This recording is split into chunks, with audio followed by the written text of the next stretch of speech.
જય ગિરનારી દોસ્તો, 30 તારીખ અને 4 વાગ્યાનો સમય છે અને અપડેટ તમને આપવા માંગીશ. અપડેટ આપવું એ પહેલાં આ જગ્યા ઉપર જે સાધુ સંતો આવ્યા છે ગામે ગામથી, જે અન્નક્ષેત્ર લઈને આવતા હોય છે, એમની સાથે બે ઘડી આપણે વાર્તાલાપ કરવો છે. તો બાપુ આપણી સાથે જોડાયા છે, લાલગીરી બાપુ જામવાડીથી.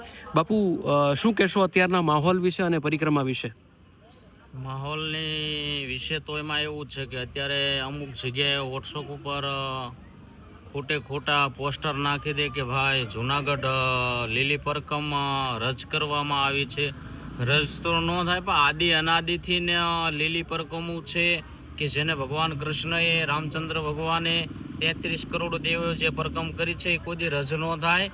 10 થી 12 લાખ માણસ થતું હોય તો એના બદલે 1-1.5 લાખ પબ્લિક થાય, પણ હાવ રજ ન થાય. પબ્લિક તો આવે અને સાધુ સંતો નો આ તો એક માનવ મેરામણ છે કે સંતો અંદર હજારો સાધુ અંદર ધૂણા નાખે છે, ભજન 5 દી કરે છે અને ભજન અને ભોજન બેય કરાવે છે. એવા સંતો પણ અંદર છે. અમારે પણ એક નાનું એવડું અન્નક્ષેત્ર છે, થાન તાલુકાનું ગામ જામવાળીથી અમે પણ પધાર્યા છીએ.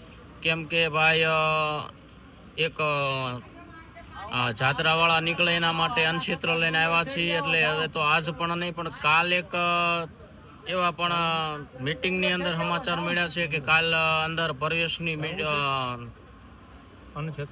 અન્નક્ષેત્રવાળાને મંજૂરી આપવાના છે. ઓમ નમો નારાયણ. જય ગિરનારી બાપુ, ઓમ નમો નારાયણ. દોસ્તો, તો જ્યાં 33 કોટી દેવતાઓ બિરાજમાન છે એવી સિદ્ધ ભૂમિ એટલે ગિરનાર વિસ્તાર, અને આ ગિરનાર વિસ્તારની પડેપણની માહિતી આપ સૌ સાથે પહોંચાડી રહ્યા છીએ. જય ગિરનારી, હર હર મહાદેવ. થોડી વાર પછી ફરી એક નવા અપડેટ સાથે આપણે આવીશું. જય ગિરનારી.